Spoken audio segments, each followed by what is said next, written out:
Hi, Regain and Eden family. This is Raven with Regain and Eden with Raven. Today I wanted to talk to you about environmental hazards that could be affecting your health. What could some of those things be? It's a few things I actually had in mind I want to talk to you about. Let's start with the home environment. Does your home environment have enough fresh air in it? Does it have windows? See, I don't know if you can see my windows. Windows. Windows. I have windows. I have a lot of windows. See, this is actually the rest of my house full of windows. Not only that, but as you can tell in the back, I also have plants. See, these plants are really good. Have other ones in the rest of the part of the home.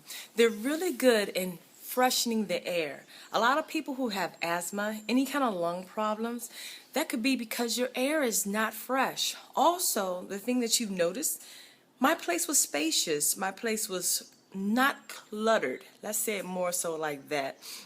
You don't want to have a cluttered home. A cluttered home also can mean a cluttered mind. It can also stress the body out. We were not created to be so confined, but many people are, and then it really makes the mood of them very dismal and become very depressed. Few things, but let me now shift to even a greater thing that can actually cause stress within your home. Let's say your family. Maybe you may have some strife in your home, whether it's lack of discipline with your children, lack of communication with your family. Maybe it can be an abusive environment. Those as well can be environmental hazards that can also affect your health. Sadly, many people go through it. I understand that, and I tell you, it can affect your health. It can really cause you to have strokes. It can cause you to have, heart attacks, and as well as high blood pressure when you're in environments that you yourself cannot understand what to do, especially when you live in it. It could be. The second and last environmental hazard that I would like to share with you is where you're located. If you're located in a place where there's less trees, let's say more buildings, more cars, even if you just even have people who hang out around your way and they don't go to bed, maybe around 9, 10 o'clock, maybe around 1, 2, 3 o'clock in the morning, or even if there's a lot of theft, break-ins, those things, yes, can be detrimental to your health. The reason being is that I lived in the city, and it's not always the city. Sometimes various other places as well. But for me, I lived in the city, and without enough trees, the air was just not always pleasant to breathe. It wasn't even pleasant to smell.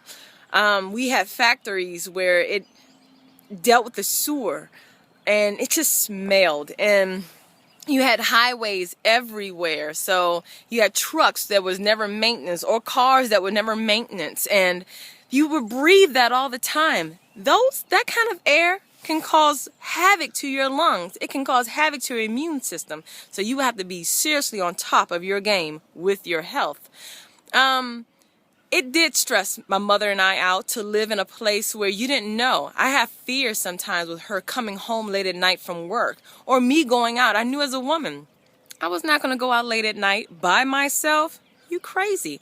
I've had my car stolen numerous times. I've even been held up by gunpoint. I tell you now, it is best. It is best just to stay in a home. Be safe when it comes to nighttime, and depending on where you live. But those can be environmental hazards. Whereas now I'm in more of what they say a more country area where the greenery, look at the greenery that I'm dealing with. Don't look at the shit. But even that, the air is cleaner. It's much more peaceful. I'm listening to the birds. I can walk out and I can see the stars at night. Your environment creates a peaceful environment for your body to exist in. I'm not stressed over who's going to come and break into the house or who's going to break into the car. Not to say I should be naive. However, it is not as prevalent as it was when I lived in the city. So those are just two things. One, how's the environment in your home? And how's the environment where your actual home is located? those can be things that can cause stress upon you when your doctor is wondering why you have high blood pressure or why you're constantly stressed out. Those are some of the things you want to think about, because it can cause cancer, it can cause diabetes, it can cause hypertension when you start to, and I will say this, no lie, when you start to rely upon you fixing your own problems to get you out of this situation, or finding your own ways to handle this situation. A lot of times we go to eating, sometimes we just go to gossiping, or sometimes we go to complaining. We go to a various amount of things to be able to deal with the environments we live in, and that can cause a multitude of issues with us. Go to God. That is be my only answer to you all the time. Go to Jesus, so you won't be eating the wrong things, stressed out of what's going on around you, so you won't have diabetes. Go to God when you're wondering if someone's going to steal your car or someone's going to break into your home. Seek Jesus, because I tell you, nothing can protect you as much as He can. So, that's my little spiel for today. This is Raven for Regaining Eden with Raven. Check your environment. Seek God in what to do so you may be the best you can be in such an environment.